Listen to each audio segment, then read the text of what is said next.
예, 여러분, 새로운 한 주가 시작됐습니다. 저희는 대림절 묵상, 이 땅에 아기 예수로 오신 예수님을 환영하고 다시 왕으로 오실 주님을 기다리는 그런 대림절의 시간들을 묵상으로 보내고 있는데요. 지난주에는 기다리시는 하나님에 대해서 우리가 묵상을 했고요. 오늘은 아기 예수로 이 땅에 오셨던 그 주님 메시아를 기다렸던 성경의 사람들의 기다림에 대해서 하나하나 같이 좀 찾아보고 묵상해 보려고 합니다. 오늘은 그 첫 번째 시간으로 창세기 6장 15절로 22절에 나타난 노아에 대한 이야기를 좀 해볼 건데요. 오늘 말씀 먼저 읽도록 하겠습니다. 네가 만들 방주는 이러하니 그 길이는 300규빗, 너비는 50규빗, 높이는 30규빗이라.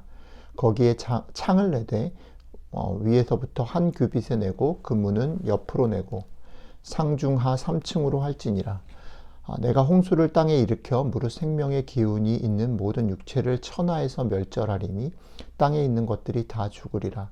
그러나 너와는 내가 내 언약을 세우리니 너는 내 아들들과 내 아내와 내 며느리들과 함께 그 방주로 들어가고 혈육 있는 모든 생물을 너는 각기 안수 한 쌍씩 방주로 이끌어들여 너와 함께 생명을 보존하게 하되 새가 그 종류대로 가축이 그 종류대로 땅에 기는 모든 것이 그 종류대로 각기 둘씩 너에게로 나오리니 그 생명을 보존하게 하라. 너는 먹을 모든 양식을 내게로 가져다가 저축하라. 이것이 너와 그들의 먹을 것이 되리라.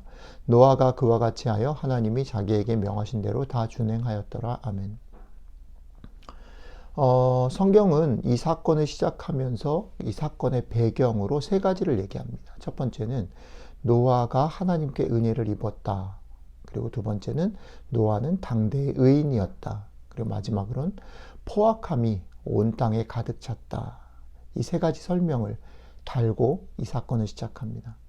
이런 배경을 가지고 노아에게 주어진 명령은 무엇입니까? 방주를 지으라는 것입니다. 우리가 짐짓 놓치기 쉬운, 간과하기 쉬운 것은 뭐냐면 노아가 방주를 짓는 일에는 시간이 걸린다라는 겁니다. 우리는 성경을 쭉 읽어 나가 버리니까 노아가 방주를 지으라고 명령을 받고 또 바로 홍수가 나고 이렇게 된 것으로 생각하지만 사실은 노아가 방주를 짓는 데에는 꽤 긴 시간이 걸렸습니다. 노아는 은혜를 입었기 때문에 제법 긴 시간 동안 대부분의 사람들과는 다른 삶을 살아야만 했다라는 것이죠.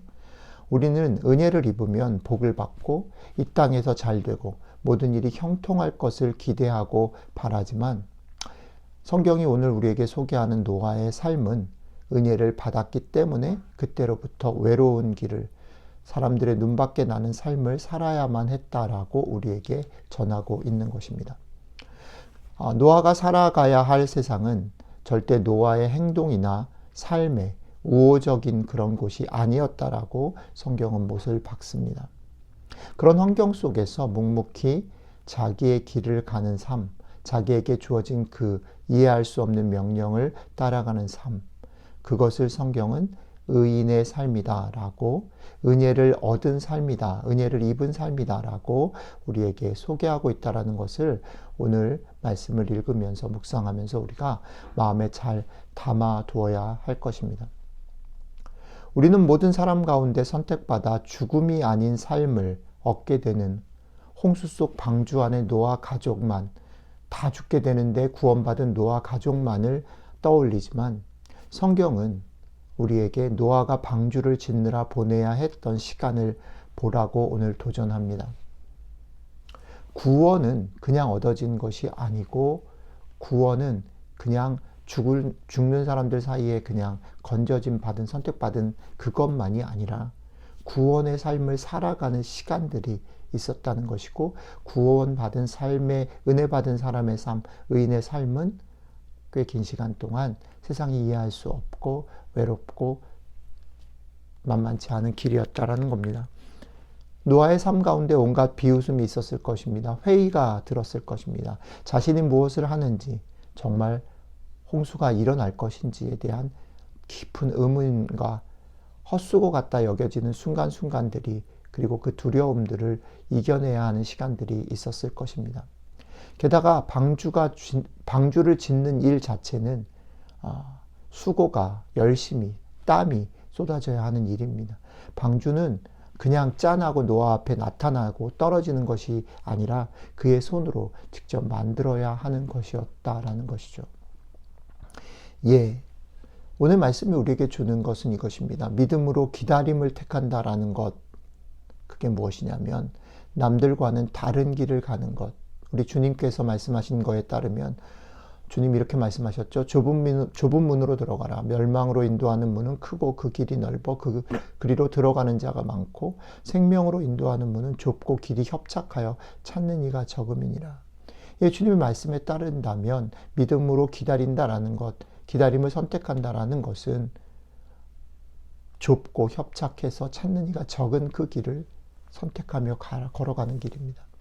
그래서 역설적으로 오늘 노아에게 주어진 것처럼 좁은 길을 선택한 사람, 기다림을 선택한 사람에게는 하늘의 은혜가 더욱 필요한 길이고, 아니 정확히 말하면 은혜를 입지 않고는 살아갈 수 없는 길이라는 것입니다. 오늘 아침에도 그렇기 때문에 우리가 하루를 살아가면서 일용할 양식, 하나님의 은총을 구해야만 하는 이유가 바로 여기에 있습니다. 여러분들과 저는 오늘 노아의 삶 속에서 이것을 기억해야 합니다. 우리는 은혜를 힘입어 살아갈 수 있는 사람입니다. 그리고 우리는 그 은혜를 힘입어 남들이 가지 않는 좁은 길을, 외로운 길을 선택한 사람들입니다. 우리들의 선택한 이 외로움, 사실은 일어날 것 같지 않고 우리가 헛수고하는 것 같은 의심들이 드는 이 길을 걸어갈 때에 우리가 기억해야 하는 것, 우리는 노아처럼 약속을 믿고 은혜를 힘입어 매일매일을 살아간다라는 겁니다. 오늘 하루 여러분들의 삶 가운데, 이번 한 주 여러분들의 삶 가운데 하늘 은혜를 힘입어서 그 약속을 붙잡고 바깥에서 어떤 일들이 일어나던 우리의 삶에 어떤 상황들이 벌어지던 흔들리지 않고 걸어가는, 묵묵히 좁은 길을 걸어가는 여러분들이 되시기를 주님의 이름으로 축복합니다. 기도하겠습니다. 주님, 오늘도 이번 한 주도 우리의 부르심의 약속을 붙잡고 살아가기를 원합니다. 우리에게 하루를 살아갈 일용할 양식, 일용할 은총이 필요합니다. 일용할 은혜를 주십시오. 우리가 하늘 은혜를 힘입어 오늘도 흔들리지 않고 뚜벅뚜벅 오늘 나에게 놓인 그 길을 따라 사랑하며 살겠습니다. 오늘 하루 먼저 가신 좁은 길로 오라고 우리를 부르시는 우리 주 예수 그리스도의 이름으로 기도드렸습니다. 아멘.